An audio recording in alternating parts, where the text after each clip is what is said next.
and welcome to Helicopter Training Videos. In this video, we're looking at dangerous student errors during the final set down. This is a clip from the Helicopter Training Podcast's Dangerous Student Errors series. You can find those full episodes linked in the description or in your YouTube podcast tab. The shutdown. What do CFIs and helicopter pilots need to know about the shutdown?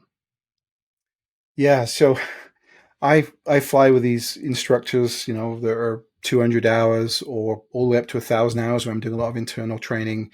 And I never leave the helicopter or take my hand off the throttle until this first step is completed correctly.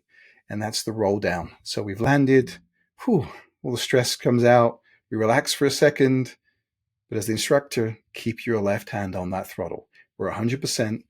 We need to make sure that student says something like eyes to the tack so that you know that they're looking, and they slowly start rolling in what they believe is the correct direction.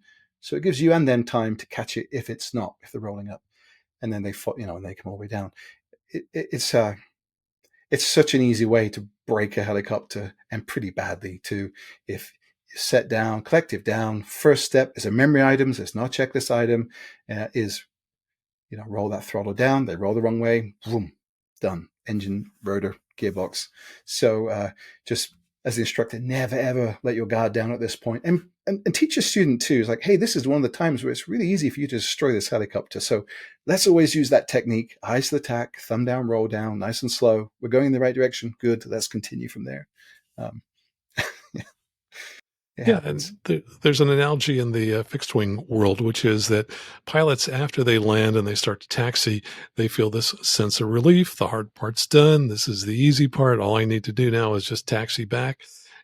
What could possibly go wrong? And I can tell you, for one of the clubs that I've flown with for many years, fully 50% of the insurance claim come from those taxiing and ground type incidents. And so, yeah, same thing. I'm sure helicopter pilots kind of feel like, oh, we got the skids on the ground. Now I can heave this sigh of relief and the hard part's over. And you make a good point. Nope, there are still ways to screw things up. Yeah, and that's a big one. And so that's, for me, that's the last big concern. But as you've probably been told, you're still flying that helicopter till the blades have stopped, essentially. So you shut down the engine. I know this is a little bit off topic here, but you shut down the engine gets quiet. This is the time that people walk up to helicopters. So keep your guard up, keep your eyes outside, fly that helicopter till the blades are stopped. I see people with heads down, writing numbers down, no idea that someone's walking towards the helicopter. So no delay, the 30 seconds that you're supposed to do, then get on the rotor brake, stay focused. Now the aircraft's safe. Now we can truly calm, relax. We're not flying anymore. Aviation is not very forgiving of mistakes. We all know that. Now, and part of the fun is that we operate in such a dynamic environment that things are constantly changing. And even if you do everything perfectly the same way you did on the last flight, that might not be appropriate for this particular flight. So we have to keep our head in the game throughout the entire flight. Well, before we go, tell us a little bit about your... This clip was just a small taste of the 3-part Dangerous Student Errors series on the Helicopter Training Podcast. In that series, we break down key instructor techniques like guarding and blocking controls, ghosting maneuvers, when to take the controls, and how to respond when a student freezes up. We then apply those concepts across real training scenarios, including slopes, hover work, running landings, quick stops, vortex ring state, auto rotations, simulated engine failures, off-airport operations, and more. We also review real maneuver-specific accidents and what we can learn from them as instructors and as students.